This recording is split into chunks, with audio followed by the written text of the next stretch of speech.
ನಮಸ್ಕಾರ ಸ್ನೇಹಿತರೆ, ಎಲ್ರಿಗೂ ಕೂಡ ಸಂಕ್ರಾಂತಿ ಹಬ್ಬದ ಶುಭಾಶಯಗಳು. ಸೊ ಇವತ್ತು ನಾವು ಸ್ನೇಹಿತರೆ ಅಣ್ಣ ಬಿಗ್ ಬಾಸ್ ನೋಡ್ತೀರಾ? ಇಲ್ಲ. ಎಸ್ ಇಲ್ವಾ? ಹಂಗಂದ್ರೆ ಸ್ವಲ್ಪ ನಿಂತ್ಕೊಳ್ಳಿ, ಯಾಕೆ ಎಲ್ಲಿ ಹೋಗ್ಬೇಕು ಅಣ್ಣ? ನಿಮ್ಮ ಪ್ರಕಾರ ಬಿಗ್ ಬಾಸ್ ಅಲ್ಲಿ ಯಾರು ಗೆಲ್ಬೇಕು? ಗಿಲ್ಲಿ ಗಿಲ್ಲಿ ಗಿಲ್ಲಿ ನಟನೆ ಅಲ್ವಾ ನಮಗೆ. ಕಾರಣ ಏನಂದ್ರೆ ಅವ್ನು ಆಡೋ ಮಾತುಗಳು, ಅವನಿರೋಂಥ ನೇರವಾಗಿ ಮಾತಾಡೋದು, ಅವನಿರೋಂಥದ್ದು ನಡವಳಿಕೆ ಆಗಲಿ ಏನಿದ್ರು ಅವ್ನು ನಮ್ಮ ಮನೇಲಿ ಹೆಂಗಿರ್ತಾನೆ ಹಂಗೆ ಇದ್ದಾನೆ ಅಲ್ಲೂ ಕೂಡ, ಏನು ವ್ಯತ್ಯಾಸ ಇಲ್ಲ. ನಿಮಗೆ ಗಿಲ್ಲಿ ಅಂದರೆ ಇಷ್ಟ, ತುಂಬ ಇಷ್ಟನಾ? ತುಂಬ ಇಷ್ಟ, ಕೇಳೋಗಿಲ್ಲ. ಹಂಗಾರೆ ಎಲ್ಲ ಶೋನು ನೋಡಿದ್ದೀರಾ? ಹೌದು.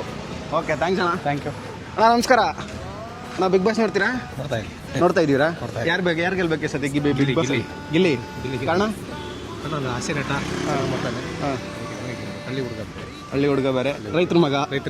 ಓಕೆ, ಹಂಗಾರೆ ನೋಡ್ತೀರಾ ಬಿಗ್ ಬಾಸ್? ನಿಮ್ಮ ಓಟ ಎಲ್ಲ ನಾವು ಓಟ್ ಹಾಕಿದ್ದೀವಿ. ಹಾಕಿದ್ದೀರಾ ಗಿಲ್ಲಿಗೆ? ಓಟ್ ಹಾಕಿದ್ದೀವಿ. Okay, thank you.